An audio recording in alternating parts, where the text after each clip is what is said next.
శ్రీలంక అధ్యక్షుడు ప్రాణాలు అరచేతిలో పెట్టుకుని పారిపోయాడు. ఢాకాలోనూ సేమ్ సీన్ రిపీట్ అయింది. ఖాట్మండులో అయితే దశాబ్దాల పీఠం ఒక్కరోజులో కుప్పకూలిపోయింది. అవును, శ్రీలంకలో గొటబాయ రాజపక్స, బంగ్లాదేశ్లో షేక్ హసీనా, నేపాల్లో కేపీ శర్మ ఓలీ వీరంతా ఒకప్పుడు తమ దేశాలను శాసించిన తిరుగులేని నాయకులే. కానీ ప్రజాగ్రహం ఉవ్వెత్తున లేచినప్పుడు తమ అహాన్ని వదులుకోలేక ఉక్కుపాదంతో అణిచివేయాలని చూసి చరిత్రలో కలిసిపోయారు. సరిగ్గా ఇదే తరహా విద్యార్థి జెన్జీ ఉద్యమాలు భారత్ను కూడా చుట్టుముట్టినప్పుడు ప్రపంచం మోదీ పతనాన్ని ఊహించింది. కానీ పొరుగు దేశాల పాలకులు పతనమైన చోట ప్రధాని మోదీ మాత్రం ఆ ముప్పును తప్పించుకున్నారు. నిజానికి ఇప్పుడే కాదు, పుష్కర కాలంగా కొనసాగుతున్న అధికారంలో ప్రధానిగా మోదీ ఎన్నో సవాళ్లను ఎదుర్కొన్నారు. మరి చట్టాలకు వ్యతిరేకంగా ఏడాది పాటు జరిగిన ఉద్యమం కూడా మోదీని గద్దెదించలేకపోయింది. కానీ అతిపెద్ద రాజకీయ సంక్షోభాల నుంచి మోదీ ప్రభుత్వం ఎలా బయటపడగలిగింది? ఉద్యమాలు కట్టుతప్పినప్పుడు తెర వెనుక ప్రధాని మోదీ అనుసరించిన వ్యూహాలేంటి? పొరుగు దేశాలు రాజకీయంగా పతనమైనా ప్రపంచంలోని అతిపెద్ద ప్రజాస్వామ్య దేశం ఎలా గట్టెక్కగలిగింది? ఈ ప్రశ్నలకు సమాధానం తెర వెనుక మోదీ ఆడిన రాజకీయ చదరంగమే. 2026 జూలై 25 సాయంత్రం దేశ రాజధాని ఢిల్లీతో పాటు దేశవ్యాప్తంగా ఉన్న ప్రధాన నగరాలన్నీ విద్యార్థుల ఆందోళనలతో అట్టుడుకుతున్నాయి. నెల రోజులుగా అంతర్గతంగా రగులుతున్న విద్యా వ్యవస్థలోని లోపాలు, పరీక్షల నిర్వహణపై వచ్చిన వివాదాలు ఒక్కసారిగా ఉవ్వెత్తున ఎగిసిపడే యువ ఉద్యమంగా మారాయి. ఇది కేవలం ఒక సాధారణ నిరసన కాదు, కేంద్ర ప్రభుత్వ ఉనికినే ప్రశ్నించే స్థాయికి చేరుకున్న రాజకీయ సంక్షోభం. ప్రతిపక్షాలు ఈ మంటల్లో పెట్రోల్ పోస్తూ ప్రధాని మోదీ పతనం ప్రారంభమైందంటూ సోషల్ మీడియా నుండి వీధుల వరకు హోరెత్తించాయి. మునుపెన్నడూ లేని విధంగా బీజేపీ ప్రభుత్వం పూర్తి డిఫెన్సివ్ మోడ్లోకి వెళ్లిపోయిందనే అంచనాలకు వచ్చేశారు. న్యూఢిల్లీలోని సౌత్ బ్లాక్ అధికారులకు, ప్రధాని మోదీ వ్యూహకర్తలకు కూడా ఈ సంక్షోభం వెనక ఉన్న అసలైన ప్రమాదమేంటో చాలా స్పష్టంగా తెలుసు. ఎందుకంటే ఇటీవలి కాలంలో పొరుగు దేశాలైన శ్రీలంక, నేపాల్, ముఖ్యంగా బంగ్లాదేశ్లలో సరిగ్గా ఇలాంటి విద్యార్థి జెన్జీ ఉద్యమాలే ఉవ్వెత్తున లేచి కేవలం కొద్ది వారాల వ్యవధిలోనే అక్కడి దశాబ్దాల నాటి పాలకుల పతనానికి, ప్రభుత్వాల కూల్చివేతకు దారితీశాయి. భారత్లో కూడా ఈ ఉద్యమం అదే దిశగా సాగితే అది నియంత్రణ దాటిపోయే ప్రమాదం ఉందన్న ఆందోళన నిఘా వర్గాల నుండి వ్యక్తమైంది. మోదీ శైలి తెలిసిన వారంతా ఆయన ఈ నిరసనలను ఉక్కుపాదంతో అణిచివేస్తారని, తన పట్టుదలను ప్రదర్శిస్తారని ఊహించారు. కానీ శనివారం సాయంత్రమే కథ మొత్తం ఊహించని మలుపు తిరిగింది. విద్యాశాఖ మంత్రి ఏమాత్రం ఆలస్యం చేయకుండా ప్రధాని ఆదేశాలతో తన పదవికి రాజీనామా చేసేశారు. కేవలం కొద్ది గంటల వ్యవధిలోనే నెల రోజులుగా సాగుతున్న భారీ ఉద్యమం సద్దుమణిగింది. మరుసటి రోజు ఉదయానికల్లా విద్యార్థుల ఆగ్రహం చల్లారిపోయింది. పైకి చూసే సామాన్య ఓటర్లకు, విమర్శకులకు ఇది మోదీ ప్రభుత్వం విద్యార్థుల డిమాండ్ల ముందు తలొగ్గినట్లు ఒక బలహీనమైన లీడర్ వేసిన వెనకడుగులా కనిపిస్తుంది.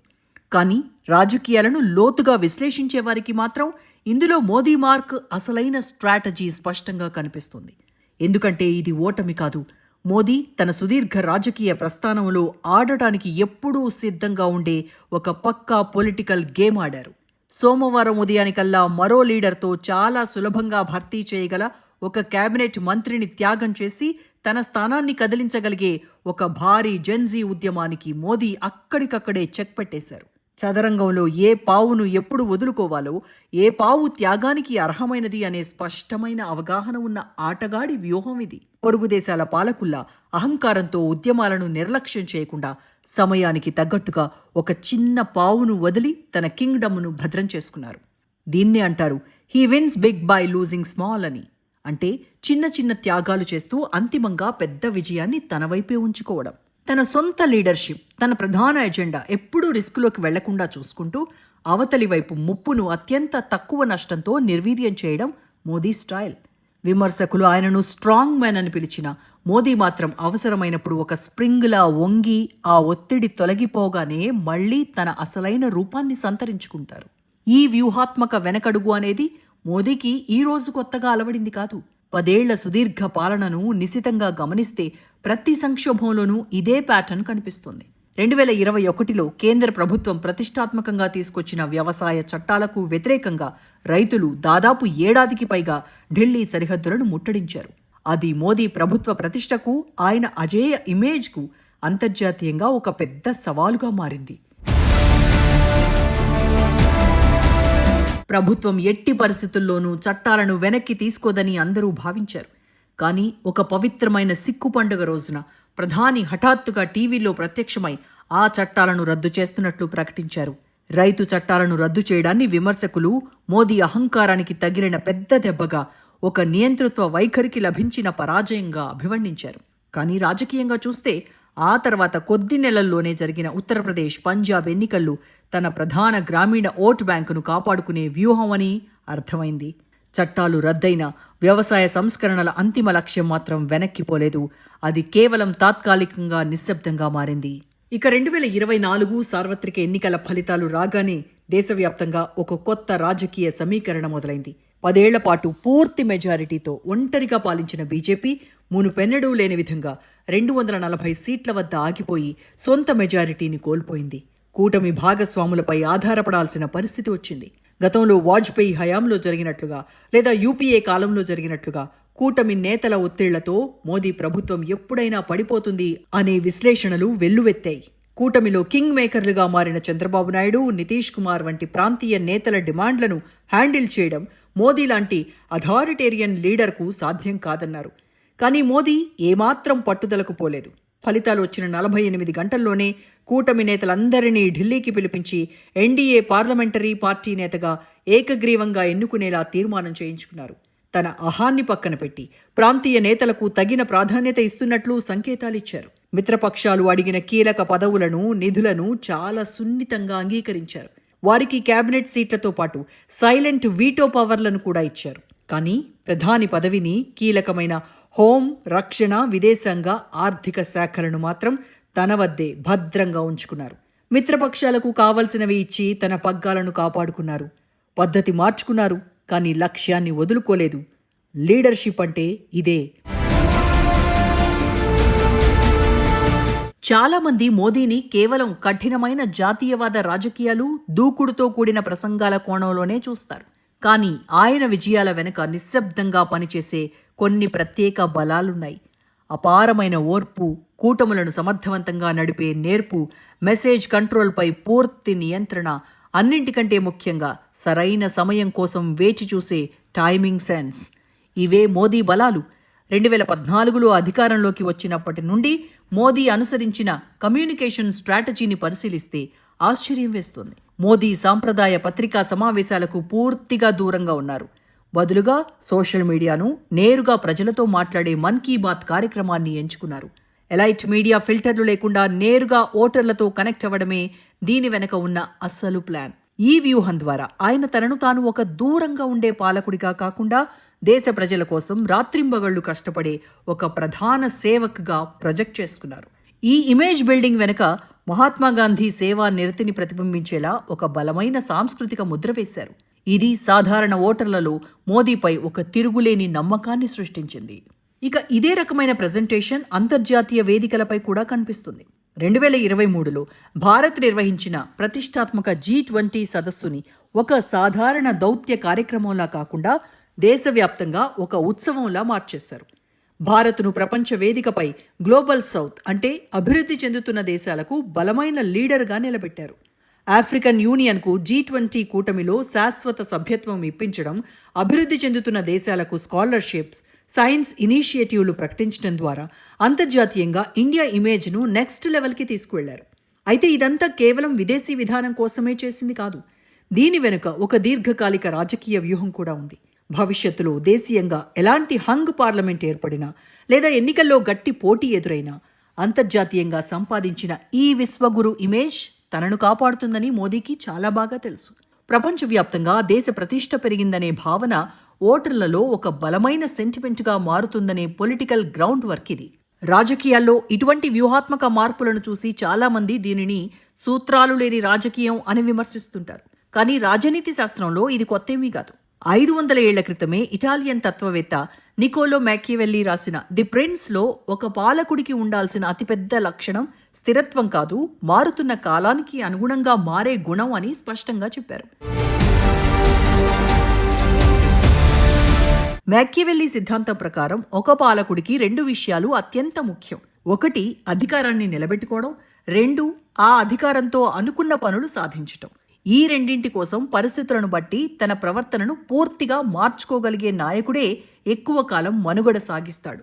మోదీ రాజకీయ ప్రస్థానం దీనికి పర్ఫెక్ట్ ఉదాహరణ. ఒకప్పుడు ఒంటరిగా కఠిన హిందూ జాతీయవాద వైఖరితో సాగిన మోదీ 2024 నాటికి కూటమి రాజకీయాలకు అనుగుణంగా తనను తాను మార్చుకోవడం బలహీనత కాదు, ఆయన రాజకీయ క్రమశిక్షణ.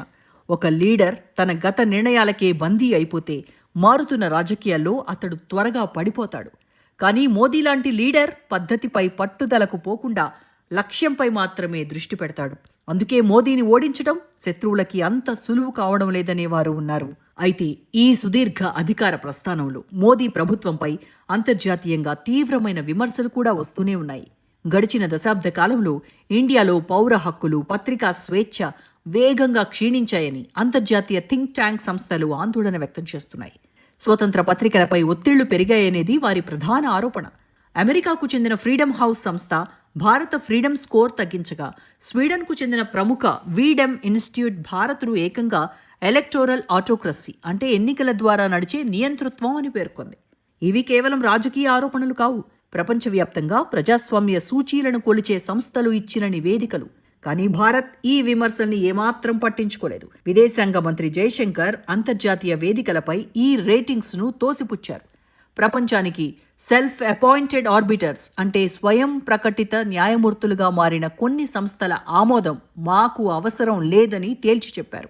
ఈ తిరస్కరణ మోదీ ప్రభుత్వ విదేశీ విధానానికి అద్దం పడుతుంది. వాస్తవానికి ఈ గ్లోబల్ ఇండెక్స్లు చెప్పే నెరేటివ్కు క్షేత్రస్థాయిలో ఉన్న వాస్తవానికి చాలా వైరుధ్యం ఉంది. మన దేశంలో ఎన్నికలు ఇప్పటికీ అత్యంత హోరాహోరీగా జరుగుతున్నాయి. ప్రతిపక్షాలు నేటికి పెద్ద పెద్ద రాష్ట్రాలను పాలిస్తున్నాయి. ప్రజాస్వామ్య వ్యవస్థలు పూర్తిగా నిర్వీర్యం అయిపోయాయనే వాదన ఇక్కడ తప్పని నిరూపితమవుతోంది. భారత న్యాయ వ్యవస్థ ఇప్పటికీ స్వతంత్రంగానే వ్యవహరిస్తోంది. మోదీ ప్రభుత్వం తీసుకొచ్చిన ఎలక్టోరల్ బాండ్ల వంటి అతిపెద్ద పాలసీ నిర్ణయాలను కూడా సుప్రీంకోర్టు రాజ్యాంగ విరుద్ధమని కొట్టేసింది. అంటే అంతర్జాతీయ సంస్థలు ప్రచారం చేస్తున్నట్లుగా ఇక్కడ వ్యవస్థలు మూతపడలేదు. మోదీ వ్యూహం ఎలాంటిదంటే, ఆయన ఒకవైపు అంతర్జాతీయ విమర్శలను ఎదుర్కొంటూనే దేశీయంగా కూటమి భాగస్వాములతో అత్యంత అనుకూలంగా సర్దుబాటు చేసుకోగలరు. ఈ రెండు విరుద్ధమైన కోణాలను బ్యాలెన్స్ చేయడమే మోదీ లీడర్షిప్లోని అసలైన వైవిధ్యం. మోదీ అనుసరించే ఈ వ్యూహాత్మక సరళత కేవలం దేశీయ రాజకీయాలకే పరిమితం కాలేదు, అంతర్జాతీయ దౌత్యంలోనూ స్పష్టంగా కనిపిస్తుంది. రష్యా యుక్రెయిన్ యుద్ధం మొదలైన దగ్గర నుండి అమెరికా, పాశ్చాత్య దేశాలు రష్యాను ఖండించాలని భారత్పై తీవ్రమైన ఒత్తిడి తెచ్చాయి.